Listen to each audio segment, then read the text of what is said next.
खेळण्यात 10 गमविले, 20 लग्न झाले, 30 वेल वाढला, 40 हे असे कसे पशुपरी कष्ट जैसे. किती पशुसारखं मात्र कष्ट करू लागले.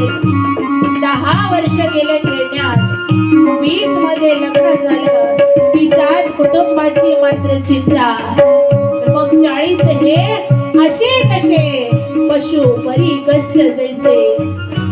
50 उतरती कडा, 50 उतरती कडा, 60 बुद्धी कुंडली, 70 दृष्टी हरपली, 80 खाटे चिटकला, 90 मने भगवंता. 100 काय झालं? 100 मात्र 100 आले आणि 100 बाधेला चिटकल्यानंतर म्हणते काय, कुठे शोध